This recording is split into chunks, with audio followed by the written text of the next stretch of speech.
అందుకే చాలా కష్టం అవుతున్నది.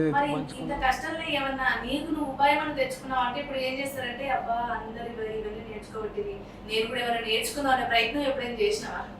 ఇప్పుడు నేను ఏం రాదు, నాకు ఒకటి తెలిసింది ఒక్కటే, ఇది అంటే ఆటో నడపాలి. చదువు రాదా నీకు? చదువు రాదు అస్సలు చదువు బడికే పోలేదా? మొత్తం నిజానికి దాచా అసలు చదువుకోలేదు. పోలేదు, చిన్నప్పుడు పొమ్మని పంపించారు కానీ పరిస్థితుల రీత్యా రోడ్ల మీద పొరలేమడి తిరిగినా ఇక పోలేదు అట్లా.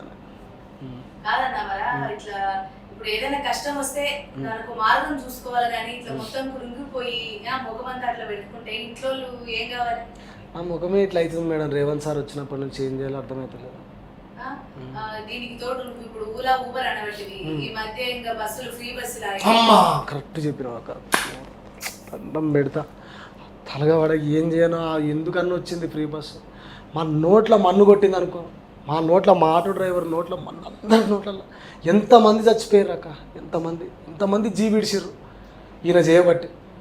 ఆడోళ్ళందరూ కలిసి అప్పుడు కనీసం ఆటోలలో ఆటో ఇక్కడ జరాపు గడి దింపు ఆ 10,000 రూపాయలు ఇస్తే ఇది ఉంటుండే.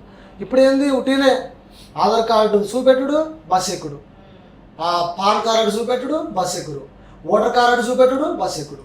ఇక ఏముంది, ఎట్లా బతకాలి?